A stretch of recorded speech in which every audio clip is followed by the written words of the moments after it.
الحمد لله الذي لم يزل ولا يزال حيا قيوما عالما قديرا مدبرا سميعا بصيرا، ونشهد أن لا إله إلا الله وحده لا شريك له، وأشهد أن محمدا عبده ورسوله. أما بعد، فقد قال الله تبارك وتعالى في كلامه المجيد: أعوذ بالله من الشيطان الرجيم، بسم الله الرحمن الرحيم. يا أيها الذين آمنوا اجتنبوا كثيرا من الظن إن بعض الظن إثم، ولا تجسسوا ولا يغتب بعضكم بعضا، أيحب أحدكم أن يأكل لحم أخيه ميتا فكرهتموه، واتقوا الله إن الله تواب رحيم. وقال تعالى: إنما يعمر مساجد الله من آمن بالله واليوم الآخر، إلى آخر الآية. صدق الله العظيم.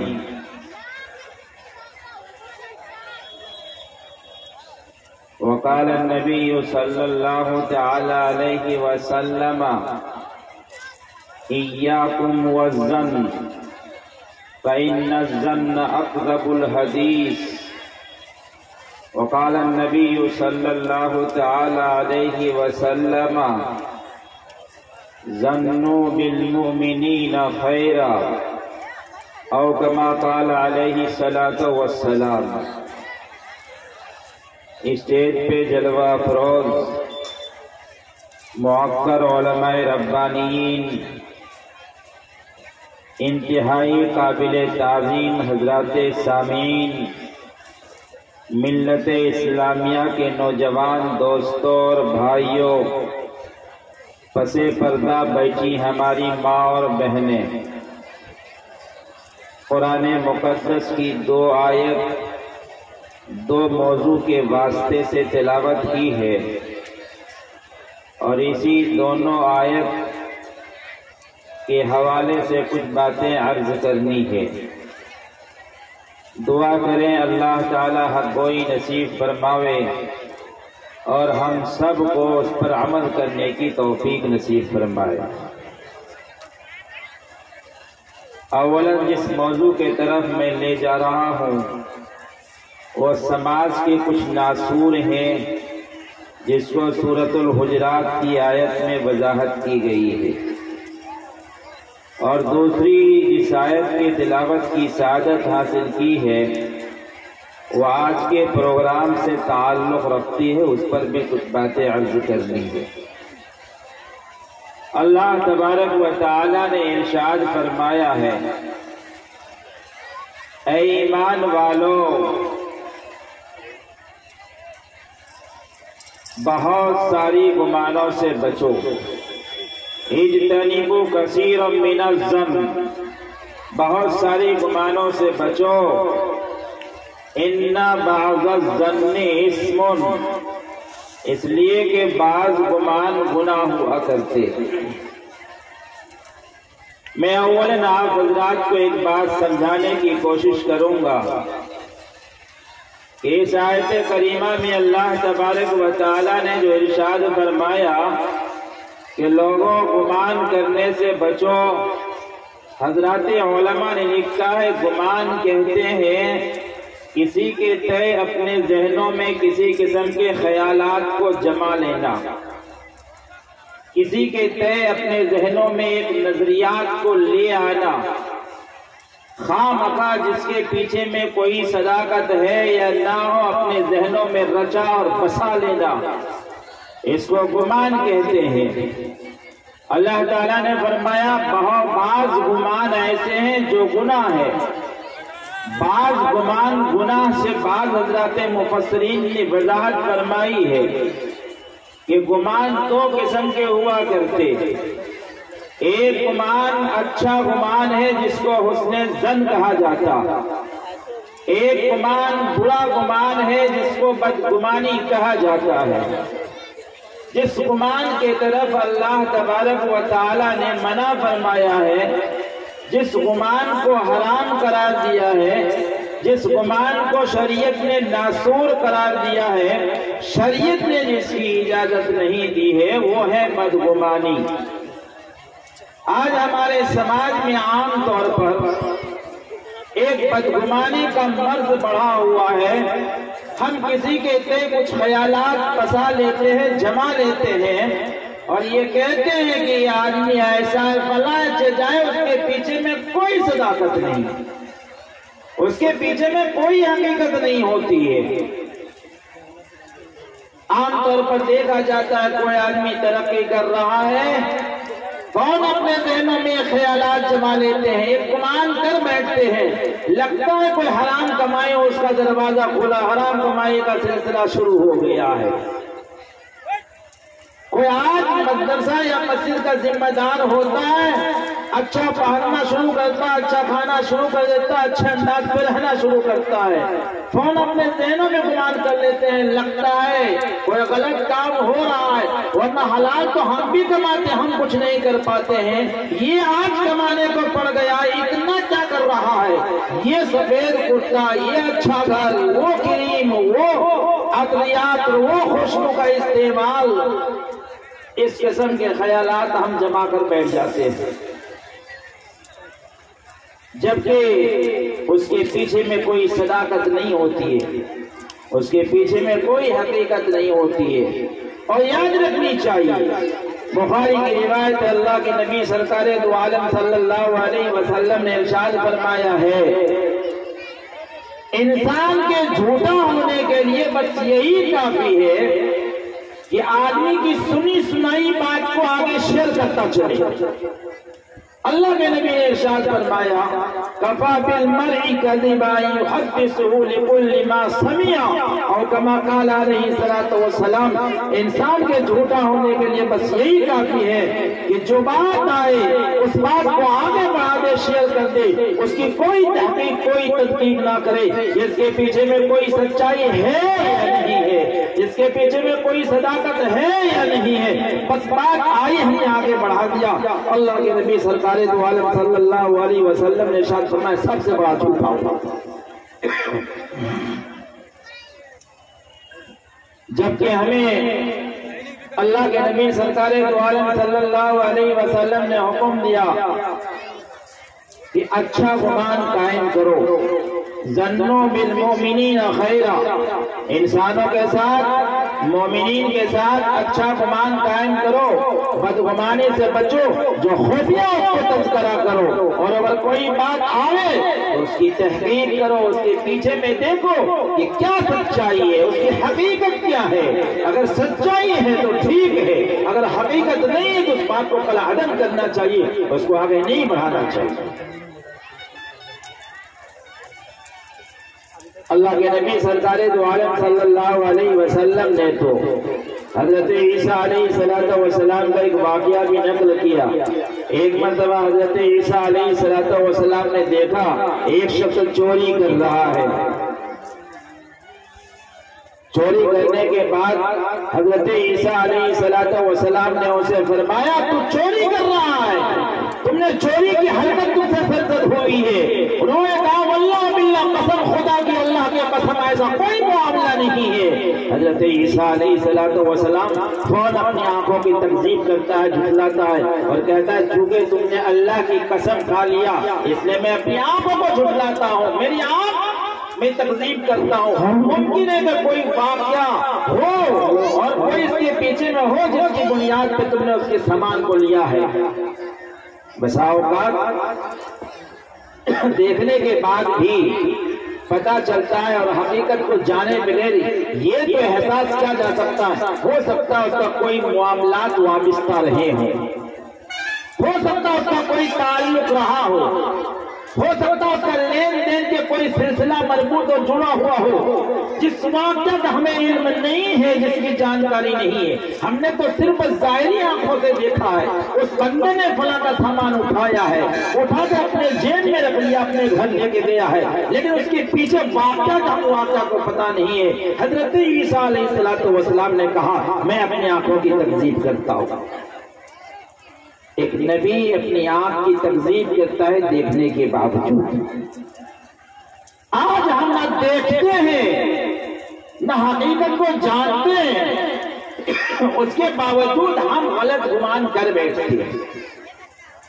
اسی کی طرف اللہ کے نبی سرکار دو عالم صلی اللہ علیہ وسلم نے ارشاد فرمایا یا ایھا الذین آمنوا اجتنبوا کثیرا من الظن، اے ایمان والو بہت سارے گمانوں سے بچو، اس لیے کہ بعض گمان گناہ ہوتے ہیں۔ اللہ کے نبی سرکار دو عالم صلی اللہ علیہ وسلم نے تو یہاں تک ارشاد فرمایا ایاکم والظن، اپنے آپ کو گمان کرنے سے بچاؤ، فَإِنَّ الظَّنَّ أَكْذَبُ الْحَدِيثِ، اس لیے کہ بعض گمان گناہ ہوا کرتے۔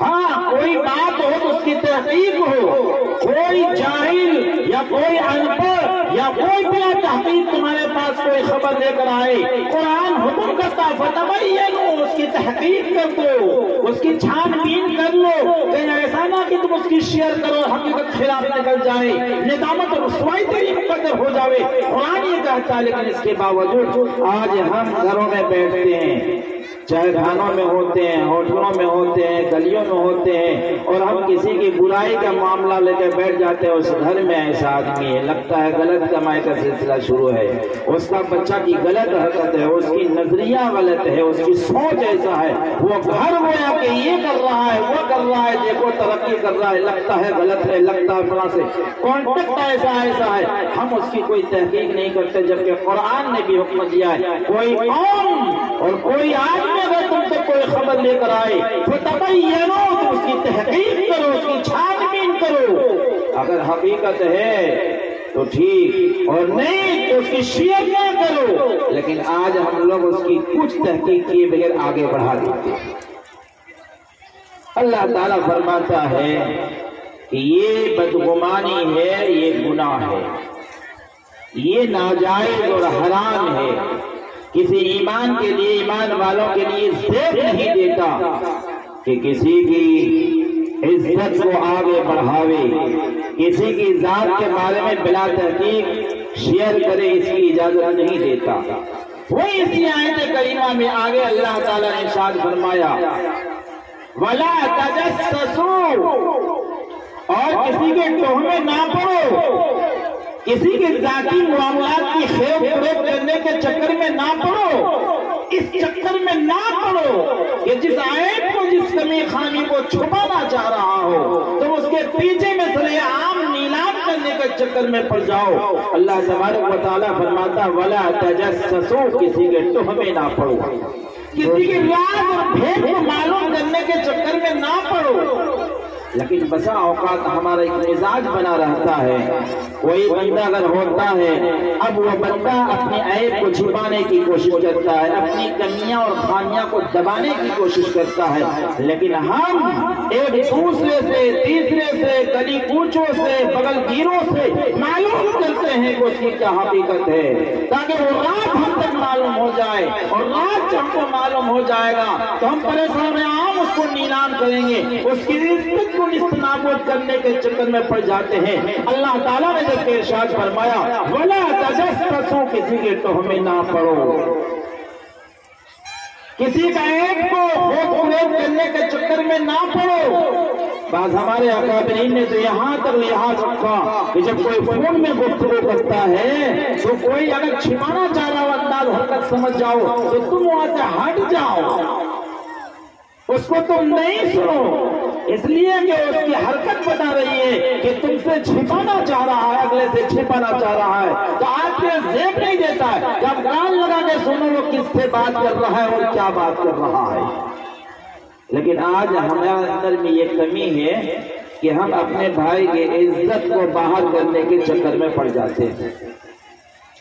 آگے اللہ تبارک و تعالی نے جو ارشاد فرمایا وَلَا يَغْتَبْ بَعْضُكُمْ بَعْضًا، اور بعض کی غیبت نہ کرے۔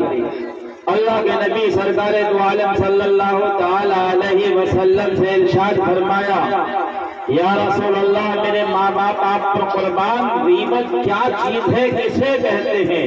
اللہ کے نبی سرکار دو عالم صلی اللہ علیہ وسلم نے ارشاد فرمایا ذکرک اخاک بما یکرہ، اپنے بھائی کا ایسی باتوں کا تذکرہ کرنا جس کو وہ ظاہر کرنا ناپسند کرتا ہو، جس کو وہ چھپانا چاہتا ہو اور تم اس کو بیان کر رہے ہو، اسے غیبت کہتے ہیں۔ صحابہ نے عرض کیا یا رسول اللہ جس بات کو میں اپنے بھائی کے بارے میں تذکرہ کر رہا ہوں لوگوں سے بول رہا ہوں، وہ کمی، وہ بیماری، وہ خامی اگر میرے بھائی کے اندر میں موجود ہے تب اللہ کے نبی نے فرمایا تب ہی تو غیبت ہے۔ پتہ یہ چلا کہ اگر کسی اندر کوئی خامی ہو اور وہ کمی اور خامی کو چھپانا چاہ رہا ہو، جائے تو وہ کمیاں اس کی ذات میں پائی جاتی ہے پھر بھی اس کی وضاحت کر رہا ہو تو یہی غیبت ہے۔ اور جو اس کے اندر میں نہیں ہے اور ملمہ سازی کر کے نمک تیل لگا کر اس میں رنگ کالا پیلا نیلا لگا کر بڑھا چڑھا کر پیش کر رہے ہو، یہ تو الزام ہے، یہ تو بہتان ہے، یہ تو اس سے بڑا گناہ ہے۔ آج ہمارے اندر میں یہ کمیاں پائی جاتی ہیں اور بعض ہمارے احباب جو اس میں بھی جری ہوتے وہ تو کہتے ہیں کہ آج میں نے جو اس کی عدم موجودگی میں غیر حاضری میں کہا، جس کے بارے میں کہہ رہا ہوں وہ بندہ تو نہیں ہے، خدا کی قسم میں یہی بات اس کے منہ پر بھی کہہ سکتا ہوں۔ یہ دلیری کا کر اپنے آپ کو جائز کرنے کی کوشش کرتا ہے۔ حضرات محدثین نے لکھا ہے کہ اس کے منہ پر کہنا ہے تو وہ کہنا بھی تمہارے لیے اسی وقت صحیح ہوگا جب تمہارے دل میں اخلاص ہوگی، نیت میں خلوص ہوگا اور نیت میں تمہارا اسلام مقصود ہوگا تب تمہارے لیے کہنا جائز ہوگا۔ لیکن اگر تم منہ پہ کہہ رہے ہو اور مقصود اس کو ذلیل کرنا ہے، اس کا رسوا کرنا ہے، اس کی عزت کو نیلام کرنا ہے تو بھی تمہارے لیے جائز نہیں بلکہ حرام۔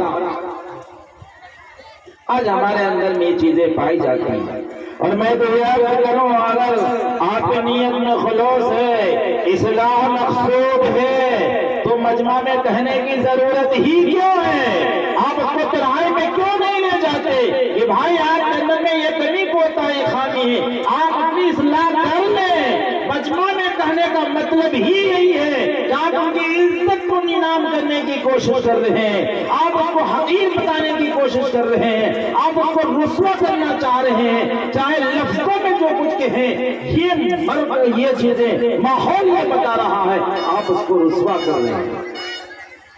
اس لیے اللہ کے نبی نے تو یہاں تک ارشاد فرمایا یاد رکھو غیبت جس کو آج ہم معمولی کریں اور معمولی سمجھتے ہیں، اللہ کے نبی نے تو فرمایا الغیبت اشد من الزنا، غیبت جو ہے یہ زنا سے بھی بڑھ کر ہے۔ اب کوئی شریف آدمی زنا کرنا پسند نہیں کر سکتا، زنا ایک معیوب عمل ہے، انتہائی قبیح عمل ہے، اس کو کوئی پسند نہیں کر سکتا۔ اللہ کے نبی نے صلی اللہ علیہ وسلم نے ارشاد فرمایا سنو غیبت جو کر رہے ہو یہ غیبت یہ زنا سے بھی بڑھ کر ہے، الغیبت اشد من الزنا، یہ زنا سے بھی بڑھ کر کے۔ اب یہ بات یاد رکھیے کہ اگر کوئی کسی کی غیبت کر رہا ہے تو گویا وہ زنا کرنے کا گناہ اپنے سر مول لے رہا ہے، اور کوئی شریف آدمی زنا کو اچھا نہیں سمجھتا ہے تو اسے غیبت کو بھی اچھا نہیں سمجھنا چاہیے۔ غیبت ایک برا عمل ہے، ایک کبھی عمل ہے، شریعت جس کو ناپسند کیا ہے ہمیں بھی اس سے نفرت ہونی چاہیے۔ لیکن آج ہمارے اندر اور ہمارے سماج میں عام طور پر یہ باتیں چلی جا رہی ہیں، جہاں دو چار ہماری ماں بہنیں بیٹھتی ہیں وہ بھی پڑوسن کے بارے میں بات چیت کرتی رہتی ہیں۔ آج چائے خانہ میں جہاں ہم لوگ دو چار آدمی بیٹھتے ہیں، کسی کے کئی بات آ جاتی ہے، ہم بات کرنا شروع کر دیتے ہیں، فلاں آدمی ایسا ہے، اس کا گھرانہ ایسا، یہ ہے وہ ہے۔ اب یہ بے جا غیبتوں میں مبتلا ہو جاتے ہیں۔ حضرت عبداللہ ابن عمر صحابی رسول اور جلیل القدر صحابی ہیں، اللہ کے نبی سرکار دو عالم صلی اللہ علیہ وسلم کے ساتھ خانہ کعبہ کی طواف میں مشغول ہیں۔ اللہ کے نبی سرکار دو عالم صلی اللہ علیہ وسلم نے خانہ کعبہ کو مخاطب فرمایا اور کہا، خانہ کعبہ تو کتنا مقدس ہے، تیری عظمت کتنی مقدس ہے، تیرا تقدس کتنا اونچا ہے، لیکن سنو، تم سے بھی زیادہ مقدس انسان کی عزت ان کی آبرو ہے۔ انسان کی عزت اس کی آبرو ہے۔ پتہ یہ چلا کہ اگر کوئی آدمی کسی انسان کی عزت کو نیلام کرتا ہے، اس کی زمین کو بیچنے کی کوشش کرتا ہے، اس کی عزت کو باہر لاتا ہے، تو اس کا گناہ خانہ کعبہ کو منہدم کرنے سے بڑا گناہ ہے۔ آج خانہ کعبہ کے شاخ میں کوئی گستاخی کرتا، ہم ریلے نکال دیں گے، کوئی گستاخ خانہ کعبہ ہوگا، اس کو ماننا اپنی مقدس کی عزت سمجھیں گے، لیکن اتنا بڑا گناہ ہم کرتے ہیں اور ہمیں احساس بھی پیدا نہیں ہوتا ہے، جبکہ اللہ کے نبی صلی اللہ علیہ وسلم نے خانہ کعبہ کو مخاطب کرتے ہوئے فرمایا، تیرا تقدس بہت اونچا ہے، تو کتنا ہی مقدس ہے، لیکن انسان کی عزت، اس کی آبرو تم سے بھی زیادہ مقدس ہے۔ اور ہم نے تو فتاوی اور فقہ کی کتابوں میں بھی دیکھا ہے کہ سارے مسئلوں میں دو گواہ کافی ہے، لیکن جب کہیں عزت کا مسئلہ ہوتا ہے تو چار گواہ ایسی کڑی شرطیں آ جاتی ہیں کہ وہ گواہیں ثابت ہی نہیں ہو سکتی ہیں۔ وہ ہر کی شریعت نے چاہا ہے کہ اس کی عزت کو دبایا جائے، اس کی عزت کو رات میں رکھا جائے، رات کو فاش دینا نہیں جائے۔ اتنی کڑی جو فقہ و فتاوی کی کتابوں میں ہے کہ نہیں کیا جا سکتا ہے۔ اس لیے آج ہم یہ کر رہے ہیں۔ اللہ تعالیٰ نے آگے فرمایا، یحب احدکم ان یاکل لحم اخیہ میتا فکرہتموہ، کیا تم میں کا کوئی شخص یہ پسند کرتا ہے کہ اپنے بھائی کا گوشت کھائے؟ اللہ تعالیٰ ارشاد فرماتا ہے، فکرہتموہ، تم اسے ناپسند کرو گے، تم اسے اچھا نہیں جانو گے، مجھے پتا ہے۔ یہ آیت کریمہ اور یہ استشہاد جو کیا گیا ہے کہ جس طرح بھائی کا گوشت کھانا ناپسند کرو گے، غیبت کرنا بھی ویسا ہی ناپسندیدہ عمل ہے، اس سے تمہیں طلاق ہونی چاہیے۔ ہمارے بعض فقہاء نے اور بعض اہل تصوف کشف و کرامات نے تو یہاں تک لکھا ہے کہ کوئی بندہ اگر کسی کی غیبت کرتا ہے تو جس کی غیبت کی گئی ہے گویا اس کا گوشت اس کے دانتوں کے ریشوں میں لٹکا ہوا ہے۔ بعض حکایت کی کتابیں بعض بزرگوں نے تو یہاں تک کر دیا، جاؤ منہ کھل کر کے آؤ، میں دیکھتا ہوں کہ تمہارے دانتوں میں فلاں کے گوشت کا ریشہ لٹکا ہوا ہے۔ آج ہم اس کا احساس نہیں کرتے ہیں۔ الخلاصہ، اس آیت کریمہ میں تین چیزیں بتائی ہیں، ان تین پیغام کو میں پہلے آپ کے حضور پیش کرنا چاہتا ہوں۔ ایک تو فرمایا، اجتنبوا کثیرا من الظن، پہلا کیا ہے؟ بدگمانی سے بچو۔ ایک ناصور کیا ہے؟ آپ سب کو جلسے میں آئے تو کوئی پیغام لے کر بولن جانا چاہیے۔ میرے تقریر کا خلاصہ جو اس آیت میں دیا ہے، تین پیغام بتائے گئے ہیں۔ ایک آیا، اجتنبوا کثیرا من الظن، کسی کہتے کوئی بدگمانی خواہ مخواہ نہیں کرنا ہے، خواہ مخواہ کسی کہتے بدگمانی قائم نہیں کرنا ہے۔ دوسرا اس آیت میں پیغام دیا، ولا تجسسوا، کسی کے پیچھے کسی کے ٹوہ میں ہمیں نہیں لگنا، ہمیں کیا پڑی ہے، ہمیں کیا ضرورت ہے کسی کے ٹوہ میں پڑے، شریعت اس بات کی اجازت نہیں دیتی ہے۔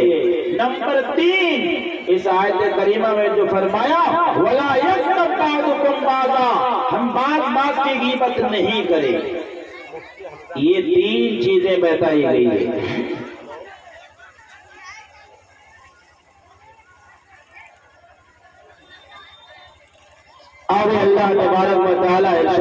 فرماتا ہے واتقوا اللہ۔ قرآن مجید کا ایک اچھوٹا انداز، ایک نرالا اسلوب ہے۔ آپ قرآن پاک کی تلاوت کرتے ہیں، ایک عجوبہ ایک دم انوکھا اسلوب ہے، نرالا اسلوب ہے قرآن پاک کا۔ جب اللہ تعالیٰ کسی چیز کے کرنے کا حکم کرتا یا کسی چیز سے منع کرتا تو آگے اللہ تعالیٰ فرماتا ہے واتقوا اللہ، اللہ سے ڈرو۔ کیوں؟ عام طور پر سرکاری اعتبار سے یا ضابطے کے اعتبار سے جب کوئی قانون نافذ ہوا کرتا ہے تو اس قانون سے عمل کرنے کے لیے اسی قسم کے افراد طے کیے جاتے ہیں۔ اگر ٹریفک قانون بنتا ہے تو ٹریفک پولیس بحال کی جاتی ہے تاکہ اس قانون پہ عمل کرائے، اور کوئی قانون بنتا ہے تو اسی قسم کے افراد وہاں بحال کیے جاتے ہیں تاکہ وہ افراد اس قانون پہ عمل کرائے۔ لیکن قرآن پاک جب حکم کرتا ہے کہ بھائی بدگمانی نہ کرو، کسی کے چکر میں نہ پڑو، کسی کی غیبت نہ کرو، یہ اسی وقت ہو سکتا ہے، اسی وقت رک سکتے ہو جب دل میں خشیت پیدا ہوگا۔ اسے فرمایا واتقوا اللہ، اللہ سے ڈرو۔ جب تک اللہ کا ڈر پیدا نہیں ہوگا، جب تک خشیت الہی سے لبریز نہیں ہوگا، خوف خدا پیدا نہیں ہوگا، اس وقت تک تم ان چیزوں سے بچ نہیں سکتے ہو۔ اور جب سچی پکی اللہ کا ڈر، خدا کا خوف، خشیت الہی سے دل معمول ہوگا تو چاہے رات کی تنہائی ہو، چاہے دین کا اجالا ہو، چاہے آپ تنہا چل رہے ہو، چاہے جماعت کے ساتھ ہو، اس قانون الہی پر عمل کرنا آپ کے لیے آسان ہو۔ شرط یہ ہے کہ دل میں خوف خدا ہو، خشیت الہی ہو، اور جب دل میں خشیت الہی، خوف خدا پیدا ہوگا تو کیے ہوئے گناہوں پر بھی توبہ کی توفیق ملے گی، اور جب توبہ کی توفیق ملے گی تو اللہ تعالیٰ توبہ کو قبول کرنے والے بھی اللہ تعالیٰ توبہ قبول کرے گا۔ آج ہم اس مجمع میں اولاً اس آیت کی روشنی میں یہ عزم کریں کہ انشاءاللہ بدگمانی، کسی کے چکر اور غیبت کا جو عام مرض بڑھا ہوا ہے، ہم یہ کام انشاءاللہ نہیں کریں گے، اور خواہ اس قسم کا جرم اپنے سر وبال نہیں لیں گے۔ ہماری مائیں بہنوں میں بھی یہ بیماری عام پایا جاتا ہے، ہمارے اندر بھی بیماری عام پایا جاتا ہے۔ یہ مجموعی اعتبار سے ہم عزم کریں کہ اس قسم کا کام ہم نہیں کریں گے انشاءاللہ۔ قرآن پاک کو جتنے بھی احکامات ہیں بزرگوں، احکامات الہی سے بھرے پڑے ہوئے ہیں۔ آج ہم قرآن تو پڑھتے ہیں لیکن اس پر ہمارا عمل نہیں ہے، جبکہ قرآن یہ کتاب ہی نہیں، قرآن یہ اللہ کا کلام ہے۔ قرآن یہ اللہ کا کلام ہے جو ان مدرسوں میں پڑھایا جاتا ہے۔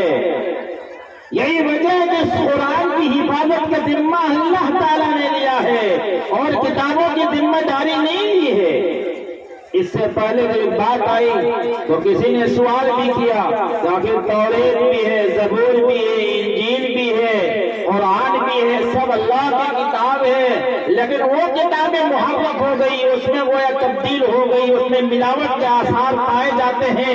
مل گیا قرآن پاک محفوظ کیوں ہے اور حفاظت کی ذمہ داری اس کی کیوں نہیں؟ حضرات علماء نے لکھا ہے کہ دیکھو، عام طور پر اس کو عام فہم لفظوں میں اگر ہم سمجھنا چاہیں تو یہ سمجھیں، ایک ہوتا ہے مکتوب، ایک ہوتا ہے خط کا زمانہ تھا، خط لکھ دیا، خط پہنچ گیا ہے، وہ مکتوب ہے۔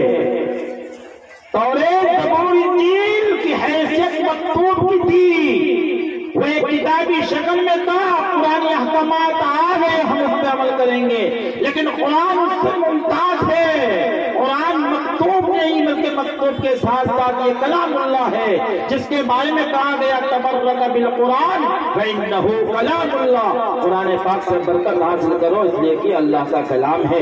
قرآن کی حیثیت ایسا سمجھو، ایک خط بھیجا لیکن وہی ایک آدمی فون کرتا ہے تو فون کرنے کے بعد وہ مقصد بھی ہوتا ہے، بات کرنے کے گرم جوشی کا بھی پتہ چلتا ہے، اس کے لہجے کا بھی پتہ چلتا ہے، اس کے بلبلے کا بھی پتہ چلتا ہے، یہ سارے آثار پتہ چلتے ہیں۔ یہی وجہ ہے کہ بخاری کی روایت میں شروع میں اللہ کے نبی صلی اللہ علیہ وسلم نے کئی کان بدل وحی رسول اللہ صلی اللہ علیہ وسلم کے دل بیان کیا کہ اللہ کے نبی صلی اللہ علیہ وسلم پر جب وحی نازل ہوا کرتا تھا دور سے گھنٹی بجنے کی آواز آیا کرتی تھی، آپ پسینے سے شرابور ہو جایا کرتے تھے۔ جس طرح عام طور پر ہم لوگ آج فون کرتے ہیں یا ٹیلی فون کا زمانہ ہوتا ہے، ہم یہاں بات کرتے ہیں گھنٹی بجتی ہے اور جس سے بات کرتے ہیں ہزاروں میل دور کی بات دور میں جا کر کے پھر ہماری آواز میں تبدیل ہو کر اگلے کو سنائی دیتی ہے۔ پیغام کا بھی پتہ چلتا ہے، ان کے گرم جوشی اور لہجے کا پتہ چلتا ہے۔ ایک ہوتا ہے میسج لکھ کے، ایک ہوتا ہے وائس بول کر کے۔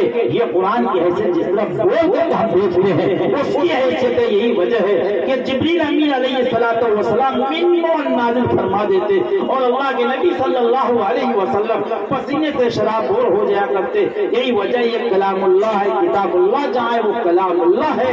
اللہ کے اللہ نبی نے فرمایا تبرک بالقرآن فإنہ کلام اللہ، یہ قرآن پاک کی بڑی حیثیت ہے۔ مجھے جانکاری ملی حضرت مولانا یاسین صاحب دامت برکات تو ہم نے بتایا کہ کئی بچے حافظ قرآن بھی ہوئے جس کی دستار بندی انشاءاللہ العزیز آنے والے پروگرام میں کی جائے گی۔ یقین مانیے اس کی حفاظت کے ذمہ اللہ تعالیٰ نے جہاں لیا ہے ان حفاظت کے ذمہ میں ان مدارس میں جو حفاظ کی ٹیم تیار کی جاتی ہے یہ بچے بھی حفاظت قرآن کا ایک ذریعہ بنا ہوا ہے۔ اب جانتے ہیں کیسے؟ آپ جانتے ہیں کہ کوئی حکومت اگر شپث لیتا ہے، حلف لیتا اور کہتا ہے کہ میں اس ملک کی حفاظت کی ذمہ داری اپنا سر لیتا ہوں، تو کئی آپ نہیں دیکھیں کہ وہی بادشاہ چوکیداری بھی کرتا ہے، بارڈر میں بھی کھڑا رہتا ہے، ادھر بھی کھڑا ہوتا ہے ادھر بھی کھڑا ہوتا نہیں، چوکیدار کو مسلط کرتا ہے۔ اس کی پرسنالٹی ایسی ہو، افراد ایسے تیار کی جاتے ہیں جس کی کوانٹیٹی اچھی ہو، جس کا اچھا آدمی ہو۔ ایسے ہی اللہ تعالیٰ نے اس قرآن کی حفاظت کی ذمہ داری اپنے سر لی ہے، ایسے بچوں کو اللہ تعالیٰ توفیق دیتا ہے، اس کے گارجن کو توفیق دیتا ہے، اس کے سرپرستان کو توفیق دیتا ہے، اور اس توفیق کی بنیاد میں جو بچہ قرآن حفظ کرتا ہے اپنے سینوں میں محفوظ کرتا ہے، اس اعتبار سے حفاظت قرآن کا سلسلہ چلا رہتا ہے۔ ایک 70 سال کا آدمی قرآن پڑھتا ہے، تھوڑا سا مس کرتا ہے، ایک 5 سال کا بچہ بھی یاد ہوتا ہے، فوراً حکمہ دیتا ہے، اس لیے کہ اللہ تعالیٰ نے فرمایا حفاظت کی ذمہ داری لی، اس پہ کوئی کمپرومائز نہیں۔ اب تو رمضان آنے والا ہے، کسی کو کوئی تکلیف نہیں ہوتی، ایک بیچ میں استاد سنا رہا ہے، پیچھے میں شاگرد کھڑا ہے، وہ جہاں اٹکتا ہے فون شاگرد جواب دیتا، یہ سمجھتا میں نے حفظ کروایا، یہ نہیں سمجھتا ہمارا شیخ ہے، یہ نہیں سمجھتا ہمارا استاد ہے، چلا سا اٹکا، گاڑی جہاں پٹری سے اتری فوراً سے لقمہ پڑتا ہے، فوراً سے لقمہ پڑتا نہیں، نو کمپرومائز، اس میں کسی قسم کی کوئی گنجائش نہیں ہے۔ حفاظت کی ذمہ داری اللہ تعالیٰ نے جب لی ہے تو کوئی کسر ناقص ہو، کوئی کمپرومائز نہیں، فوراً لقمہ پڑتا۔ اور دوسری چیزوں میں اگر کوئی بڑا بات کر رہا چھوٹا لقمہ دیتا ہے فوراً چھپر رسد کر دیتے ہیں، بڑوں کے بیچ میں کہاں آئے تم ہی سمجھ رہے ہو ظاہر، کبھی کوئی ایسا ہوتا ہے؟ کبھی ایسا نہیں ہوتا ہے، اور پوری مسجد بھری ہوتی، کوئی نہیں کہتا ہے کہ یہ بچہ بہت بدتمیز ہے اپنے استاد کو لقمہ دے رہا، کوئی نہیں کہتا، یہ نہیں کہتا ہے یہ لڑکا بہت مغرور ہے اپنے استاد کو بھی نہیں بخشتا ہے، ارے پڑھنے تو تھوڑا ہی نہ غلط ہوا ہے، کوئی نہیں یہ کہتا ہے۔ پتہ یہ چلا یہ سب توفیق اللہ کے جانب سے ہو رہی ہے، وہی کوئی دوسری بات پہ منہ لگا دیتا فوراً آپ کے سامنے میں کھڑا ہو جاتا، یہ بڑا بدتمیز ہے۔ کیوں؟ یہ توفیق من جانب اللہ ہے، اللہ کی جانب سے، اور کل قیامت تک اس کی حفاظت کی ذمہ داری جب اللہ تعالیٰ نے لیا ہے تو ہر لفظ اور شوشہ تک میں نہ تبدیل ولا تصحیح کسی قسم کی کوئی گنجائش نہیں ہو۔ ہم سب کو چاہیے ان مدارس میں جہاں حفاظ کی ٹیم تیار کی جاتی ہے ان مدارس کی بھی ہم سب حفاظت کریں گے انشاءاللہ۔ شاعر مشرق علامہ اقبال رحمت اللہ علیہ نے فرمایا تھا، لوگوں یہ جھوپڑی، یہ بوریاں نشین، یہ ٹاٹوں پہ بیٹھنے والے بوریا نشین فقیروں، اس کو نہ چھیڑو، اس تخت کو نہ اجاڑو، اس چٹی والا مدرسوں کو نہ ختم کرو۔ خدا کی قسم میں اپنی آنکھوں سے وہ حوال دے کے آیا ہوں، یہ اگر خاک نشین، یہ بوریا نشین اور یہ اگر مدرسے جھوپڑیوں کے شکل میں نہ رہا، ہندوستان میں دوسرا اندلس بن جائے گا، دوسرا اسپین بن جائے گا۔ اگر تم اپنی تشخص کو باقی رکھنا چاہتے ہو، اسلامی شناخت کو باقی رکھنا چاہتے ہو، خدا کے قسم ان اداروں کی حفاظت کرو۔ یہ ادارے اگر آپ کے بچے رہیں گے، ہماری تشخص باقی رہے گا، ہم بچے رہیں گے، ہم اپنی اسلامی شناخت پر باقی رہیں گے۔ یہ ادارے اگر ختم ہو گئے، اس کی وجود ختم ہو گئی، یاد رکھو آج ہم اپنی تشخص کو کھو بیٹھیں گے۔ دشمنان اسلام اس راستے پر خوبی واقف ہے، اس لیے وہ چاہتا ہے مختلف قسم کی باتوں کو پھوڑنا چاہتا ہے تاکہ یہ مدرسے والے ہراسمنٹ ہو جاوے، یہ مدرسہ بند ہو جاوے۔ یہ جب مدرسے بند ہو جائیں گے، یہ حفاظ اور یہ علماء کی تیار ٹیم بند ہو جائے گی، تو ہم جیسا چاہے ویسا کر دیں گے۔ اس لیے شاعر مشرق علامہ اقبال رحمت اللہ علیہ نے فرمایا، اگر تم چاہتے ہو کہ اپنی اسلامی تشکل میں باقی رکھو تو یہ اداروں کی حفاظت کرو، اس ادارے کے فرمان چڑھانے کی کوشش کرو۔ جہاں اپنے گھر کی ضرورت دیکھتے ہو، اس سے زیادہ ملت کی ضرورت پر تمہاری نظریں ہوں۔ اس لیے آج ہم سب کو عزم کرنا چاہیے، یہ صفا کے نام، مدرسہ صفا ہدایت المسلمین کے نام سے ابھی بنیاد رکھا گیا ہے۔ یقین مانیے یہ صفا بھی، یہ تو مسجد نبی، صفا کیا ہے؟ نام بھی بڑا عجب رکھا ہے۔ مولانا یاسین صاحب لگتے ہیں تاریخ کے ماہر ہیں۔ اللہ کے نبی سرکار دو عالم صلی اللہ علیہ وسلم جب مکہ المکرمہ غیر باقر مدینہ المنورہ گئے، وہاں مسجد نبوی کی بنیاد رکھی، وہی ایک چبوترا بنایا گیا، وہی چبوترا صفا ہے جہاں شباش طلبہ بھی رہا کرتے تھے، علم بھی حاصل کرتے تھے۔ اللہ کے نبی سرکار دو عالم صلی اللہ علیہ وسلم سے علم بھی حاصل کرتے تھے۔ آج دنیا بھر کے جتنے مدارس ہیں، سب کا شجرہ، سب کا سلسلہ نسب اسی صفا سے جا ملتا ہے۔ اس صفا کے نام کے ساتھ آج اس مدرسے کی بنیاد رکھا گیا ہے۔ مسلمانوں، نیک پالی لیتے ہوئے آپ سبوں کو تعاون کرنا چاہیے، آپ سبوں کو آگے بڑھنا چاہیے۔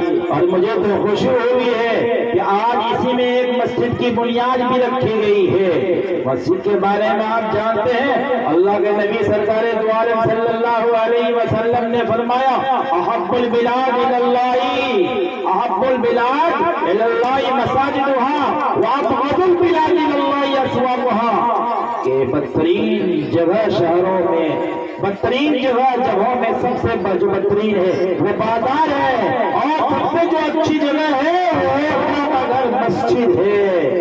اللہ کے نبی سرکار دو عالم صلی اللہ علیہ وسلم نے ارشاد فرمایا، خیر الاماکن مساجدها وشر الاماکن اسواقها، کہ بہترین جگہ مسجد ہے، بدترین جگہ بازار ہے۔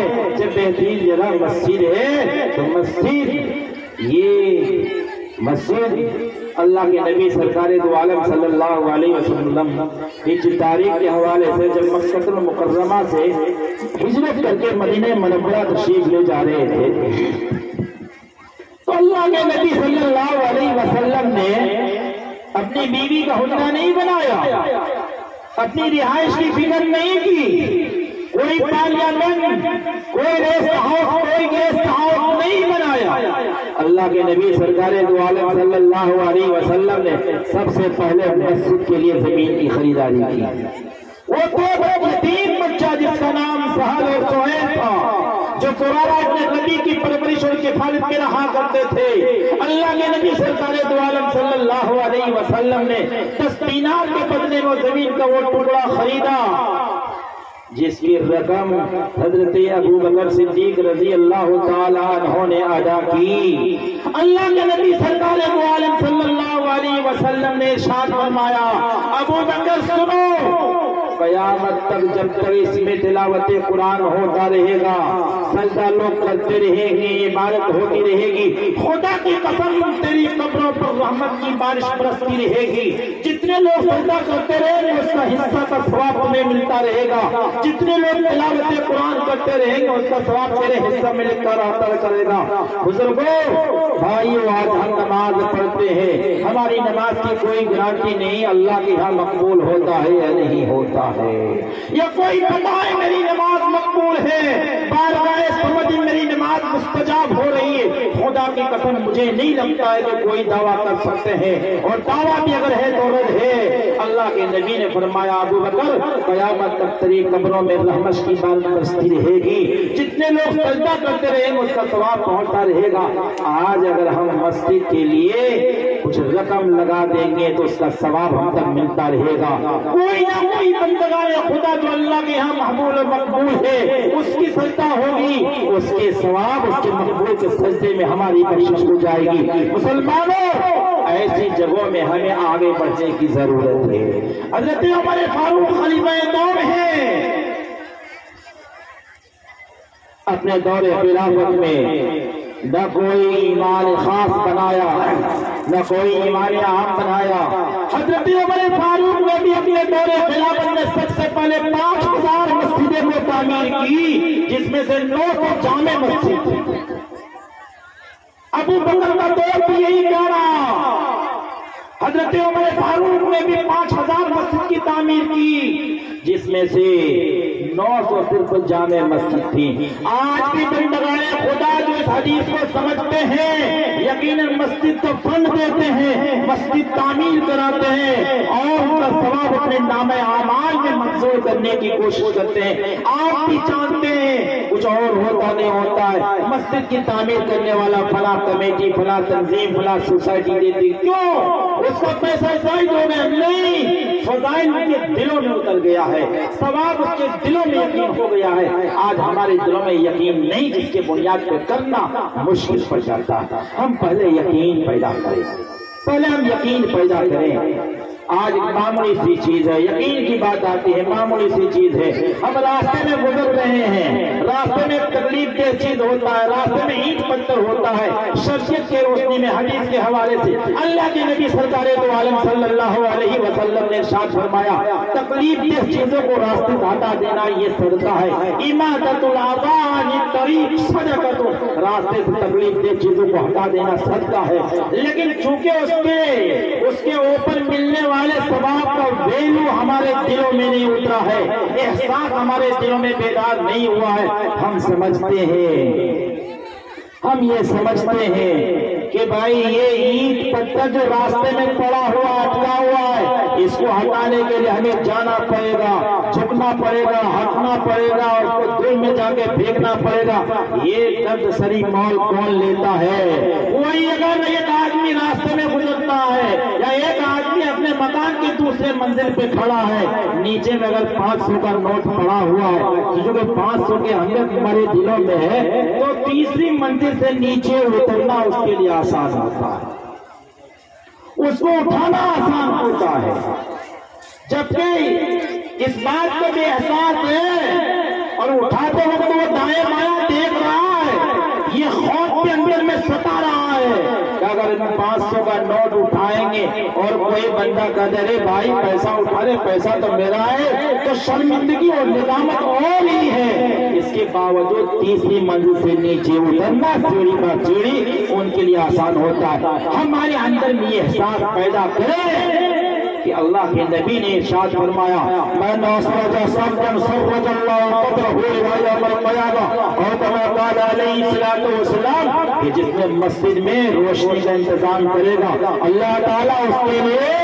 قبروں میں روشنی کا انتظام کر دے گا۔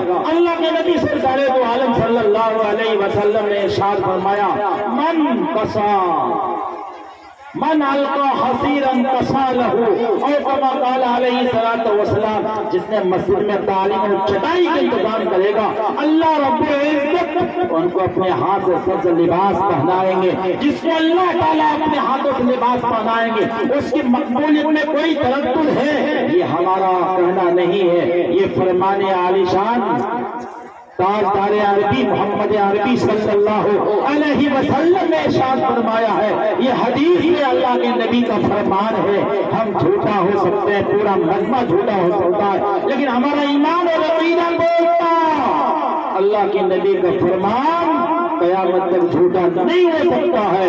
اور اس بات پر بھی اگر ایمان آپ کا ڈگمگا رہا ہے تو ایمان سمجھو، ایمان کی خیر بناؤ۔ اس لیے بزرگوں اور دوستوں، ہم سب کو چاہیے کہ یہ مسجد بھی بہت عظمت کی حامل ہے۔ اللہ تعالیٰ نے ہمیں جو دولت دیا ہے وہ اللہ کا دیا ہوا ہے، اللہ نے عنایت کیا ہے، یہ عنایت کردہ اللہ کا ہے۔ اور مسجد کس کا گھر ہے؟ یہ بھی اللہ کا گھر ہے۔ اگر اللہ کا دیا ہوا رقم اللہ کے گھر میں لگ جائے تو کیا ہے؟ جس خدا نے آپ کو آج دولت سے نوازا ہے وہ خدا دوبارہ دولت دینے پر قادر ہے۔ اس پر ہم سب کا ایمان کہتا ہے، ایمان بولتا ہے، ہم سب کا ایمان ہے جب اللہ کا دیا ہوا مال اللہ کے گھر میں لگ جائے تو ہمارے لیے سعادت سمجھنا چاہیے، ہم سب کو آگے بڑھنا چاہیے اور کوشش کرنا چاہیے۔ جس مسجد کی بنیاد پڑی ہے انشاءاللہ العزیز ہم لوگ اپنے رقموں سے اس مسجد کی تعمیر کریں گے انشاءاللہ کریں گے انشاءاللہ۔ مجھے کبھی افسوس ہوتا ہے کہ کبھی مسجد کا چندہ لینے کے لیے آ رہا ہے بنگال سے، کہیں سے بلدوان سے، کہاں سے، مجھے کہنے دیجیے آپ، ایک آدمی گھر بناتا ہے 10-20 لاکھ کا تنہا گھر بناتا ہے، اس کا پڑوس بھی مدد نہیں کرتا ہے۔ ایک آدمی 30 لاکھ کا گھر بناتا ہے، گاؤں والا چھوڑیے اس کا بھائی بھی مدد نہیں کرتا، اور وہ بنا کے کھڑا کرتا ہے 20-50 لاکھ کا اپنے حیثیت کے اعتبار سے، کرتا ہے نہیں کرتا ہے؟ کیا پوری سماج مل کر کے، پورے یہ علاقہ سے مل کر کے ایک مسجد کی تعمیر کرنا چاہے تو نہیں کر سکتے؟ یہ ہماری سوچ کی کمی ہے، آج ہم چاہتے نہیں ہیں، آج ہماری نیتوں میں کھوٹ ہے، ورنہ کوئی دور نہیں۔ آج تو کہا گیا آج پسماندہ مسلمان بہت علمی اعتبار سے ہے، آج بہت سارے لوگ جیسے سکھ اور سردار لوگ آبادی کے اعتبار سے کیوں پسند ہے؟ دیکھو کرسچن کے کتنے بڑے بڑے اسکول چلتے ہیں، مسلمانوں کا مدرسہ اب تک بھی خستہ حال کیوں چلتا ہے؟ 20 کروڑ آبادی اگر مہینے میں 1 روپیہ دیتا ہے اتفاق سے تو 20 کروڑ 1 روپیہ میں ہوگا، بڑے بڑے یونیورسٹی چل سکتا ہے۔ آج ہمارا مدرسہ ترقی نہیں کر رہا ہے۔ مسجد کے لیے ہم جائیں گے یو پی چندہ کرنے کے لیے، ہم جائیں گے بنگال اور بردوان چندہ کرنے کے لیے، ہماری غیرت ہی چھوڑتی ہے۔ ایک آدمی تنہا 20 لاکھ کا مکان بناتا ہے، پورا گاؤں مل کر کے ایک مسجد کی تعمیر نہیں کر سکتا۔ یقیناً کر سکتا ہے مسلمانوں، یہ کوئی دور کی بات نہیں ہے، یہ بات بنوٹی ہے۔ ہمارا سماج بڑا خستہ حال ہے، ہم لوگ غریب ہیں، یہ یقین ہے، لیکن اللہ کے لیے اپنے اوسط کے اعتبار سے کھولیے، اللہ تعالیٰ برکت پیدا کرے گا، اللہ تعالیٰ خیر پیدا کرے گا۔ اور یقین مانیے اللہ کے راستے میں دینے سے مال بہت کرتا ہے، مال پھٹا نہیں کرتا ہے۔ اللہ کے راستے میں مال دینے سے بڑھا کرتا ہے، پھٹا نہیں کرتا ہے۔ وہی کوئی رشوت لیتا ہے تو حدیثیں کہتی ہے، قرآن کہتا ہے، شریعت کہتی ہے رشوت سے مال گھٹتا ہے، ظاہر لگتا ہے بڑھ رہا ہے، لیکن اللہ کے راستے میں خرچ کرنے سے لگتا ہے گھٹ رہا ہے، لیکن قرآن حدیث اور شریعت کہتی ہے مال بڑھتا ہے۔ ایک ایمان والے ہونے کے حیثیت سے شریعت کے آئین اور نظام قانون پر اعتماد کرتے ہوئے آگے بڑھنا چاہیے۔ آپ کو میں ایک واقعہ سناؤں، اور زیب عالمگیر رحمت اللہ علیہ کے زمانے میں حضرت سرمد جلیل القدر بزرگ اور صاحب قلندر گزرے ہیں۔ ایک مجذوب قسم کے صاحب تھے، لیکن صاحب قلندر بزرگ تھے، اور زیب عالمگیر رحمت اللہ علیہ کے زمانے میں ایک مرتبہ شہزادی دیب النساء کی سواری کہیں جا رہی تھی، جب جنگل سے پاس کر رہی تھی دور میں دیکھا ایک آدمی بیٹھے ہوئے کچھ گھر بندے بنا رہے ہیں، مٹا رہے ہیں۔ شہزادی زیب النساء کے دل میں شرف ملاقات کا شوق منڈلایا، انہوں نے اپنے چوکیداروں کو حکم دیا چلو جا کے ملاقات کرے سرمد سے۔ سرمد کے پاس گیا، سرمد زمین پر کچھ گھر بنا رہا ہے، مٹا رہا ہے، نشان بنا رہا ہے، مٹا رہا ہے۔ کچھ دیر تو شہزادی زیب النساء کھڑی دیکھتی رہی، اس کے بعد عرض کیا سرمد چیبی کنی کیا کر رہے ہو؟ سرمد نے کہا قصر خود می سازم، جنت کا محل بنا رہا ہوں، جنت کا محل بنا رہا ہوں۔ شہزادی زیب النساء نے کہا کیا فروخت کرنے کے واسطے؟ تو کتنے میں؟ کہا بیک سلفا، ایک سلفے کے بس۔ شہزادی زیب النساء نے ایک گھوڑ سوار کو دوڑایا، ایک سلفا لا کے سرمد کے قدموں تلے ڈال دیا۔ سرمد نے ایک گھر بنایا جو انگلی سے نشان بنایا تھا زمین پہ، اس کے طرف اشارہ کیا اور کہا جنت کا یہ محل میں نے فروخت کیا شہزادی زیب النساء کے ہاتھ ایک سلفا کے بس یہ کہنا تھا۔ سرمد نے ہاتھ مارا، سارے گھر کو مٹایا، ایک مجذوبانہ کھیت آگے پڑا۔ شہزادی زیب النساء بھی سوارے آگے بڑھ کر اپنے مقصد کو روانہ ہو گئے۔ اسی رات 3 بجے اورنگزیب عالمگیر رحمت اللہ علیہ نے خواب دیکھا کہ ایک جنت کا عالیشان محل ہے جس میں لپٹا شہزادی زیب النساء محل جو ایک سلفا میں خریدی گئی ہے۔ اورنگزیب عالمگیر رحمت اللہ علیہ خواب سے بیدار ہوتے ہوئے بڑی اضطرابی کیفیت میں پریشان حال ہوتے ہوئے اپنے چوکیداروں کو بھیجا جاؤ شہزادی زیب النساء کو بلا کے لاؤ۔ رات کے 3 بجے یہ چوکیدار جب شہزادی زیب النساء کے در پہ پہنچتا ہے وہ آواز دیتا کہتا ہے عالمگیر رحمت اللہ علیہ بلا رہے ہیں۔ وہ ڈر گئی، حواس کانپتا ہوئی، یہ 3 بجے کی رات اور اچانک یہ فوری اور ایمرجنسی طلب بلاوا کی بات کی ہے۔ وہ آتی ہے تو دیکھتی ہے اورنگزیب عالمگیر رحمت اللہ علیہ نماز تہجد میں مشغول ہے۔ وہ مؤدب بڑی ہوتی ہے، نماز تہجد سے فارغ ہونے کے بعد سوال کیا اورنگزیب عالمگیر رحمت اللہ علیہ نے بتاؤ تم نے آج خرید و فروخت کچھ کیا ہے؟ وہ کھیل چونکہ ایک مجذوبانہ کھیل تھا، ایک معمولی چیز تھی۔ شہزادی زیب النساء کا ذہن اس کے طرف گویا مبسول نہیں ہوا، خاموش رہی۔ 2-3 دن بعد پوچھنے کے بعد اورنگزیب عالمگیر رحمت اللہ علیہ نے وضاحت کیا بتاؤ میں وہ جنت کا محل دیکھ کر آیا ہوں، میں داخل ہونا چاہ مجھے داخل ہونے نہیں دیا۔ یہ شہزادی زیب النساء کا محل ہے جو سرمد سے خریدا گیا ایک سلفا کے بس۔ شہزادی زیب النساء کے ذہن میں بات آ گئی، یقین وہی کھیل ہے۔ پوری کہانی، پوری داستان لفظ بلفظ شہزادی زیب النساء نے لوٹایا اورنگزیب عالمگیر رحمت اللہ علیہ کے پاس۔ اورنگزیب عالمگیر رحمت اللہ علیہ انتہائی اضطراب بے چینی کے عالم میں رات گزارا۔ اب رات ہو تب رات ہو، جلدی سے دن ہو جاوے، دن ہو جاوے، صبح ہو گئی۔ فوراً دوڑے سرمد کے پاس پہنچا، منوان وہی لفظ سیم وہی جملہ لوٹایا جو جملہ شہزادی زیب النساء نے کہا تھا۔ حضرت سرمد نے کہا اورنگزیب عالمگیر رحمت اللہ علیہ جاؤ، جنت کی فروخت روز روز نہیں ہوا کرتا، موقع ہے مسلمانوں ہاتھ بڑھاؤ، آج ہمیں کہو اس مسجد کی تعمیر کے لیے ہم حصہ لیں گے انشاءاللہ، انشاءاللہ لیں گے۔ مجھے کچھ لوگ یہ اطمینان دلا سکتے ہیں کہ کچھ لوگ کہے کہ ہم یہ سامان یعنی 2 گاڑی اینٹ دے دیں گے، 5 گاڑی بالو دے دیں گے یا رقموں سے مدد کریں گے۔ کوئی صاحب ایسے بولنے والے ہیں؟